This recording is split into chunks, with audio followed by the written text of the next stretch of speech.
Plus ടുവിന് ശേഷം ഏത് കോഴ്സ് എടുത്ത് പഠിക്കണമെന്നറിയാതെ ബുദ്ധിമുട്ടുന്നവരാണോ നിങ്ങൾ എങ്കിൽ ഈ വീഡിയോ നിങ്ങൾക്കുള്ളതാണ്.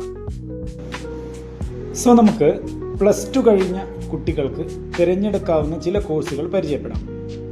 പ്ലസ് ടുവിന് PCB അഥവാ ഫിസിക്സ്, കെമിസ്ട്രി, ബയോളജി പഠിച്ച വിദ്യാർത്ഥികൾക്ക് നീറ്റ് എക്സാമിന് ശേഷം തിരഞ്ഞെടുക്കാവുന്ന മെഡിക്കൽ അല്ലെങ്കിൽ പാരാമെഡിക്കൽ കോഴ്സുകൾ ഒട്ടനവധിയാണ്.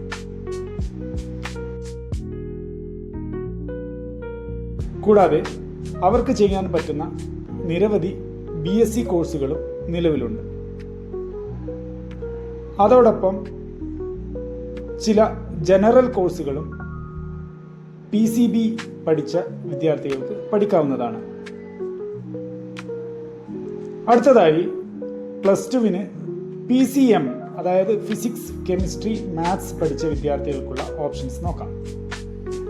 JEE എൻട്രൻസ് എഴുതിയതിന് ശേഷം അവർക്ക് നിരവധി BTech കോഴ്സുകൾ ഇന്ന് നിലവിലുണ്ട്. കൂടാതെ പ്ലസ് ടുവിന് സയൻസ്, PCM അല്ലെങ്കിൽ PCB എടുത്ത് പഠിച്ച കുട്ടികൾക്ക് ചെയ്യാൻ മറ്റ് നിരവധി BSc കോഴ്സുകളും നിലവിലുണ്ട്. അടുത്തതായി പ്ലസ് ടുവിന് കൊമേഴ്സ് എടുത്ത് പഠിച്ച വിദ്യാർത്ഥികൾക്ക് ചെയ്യാൻ പറ്റുന്ന കോഴ്സുകളാണ്. ഇനി നമുക്ക് കുറച്ച് മാനേജ്മെൻറ്റ് കോഴ്സുകൾ പരിചയപ്പെടാം.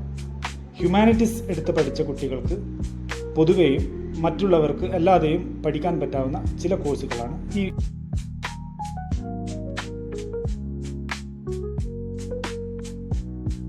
ഒരു കോഴ്സ് സെലക്ട് ചെയ്യുമ്പോൾ നമ്മൾ ശ്രദ്ധിക്കേണ്ടത് 3 കാര്യങ്ങളാണ്.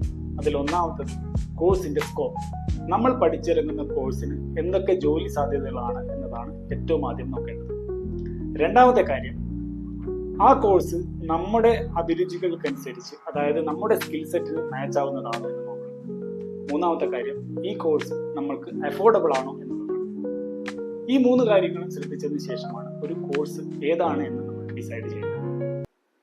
പ്ലസ് ടു കഴിഞ്ഞ് പുതിയ മേഖലയിലേക്ക് കടക്കാൻ പോകുന്ന എല്ലാ വിദ്യാർത്ഥികൾക്കും എൻ്റെ വിജയാശംസകൾ.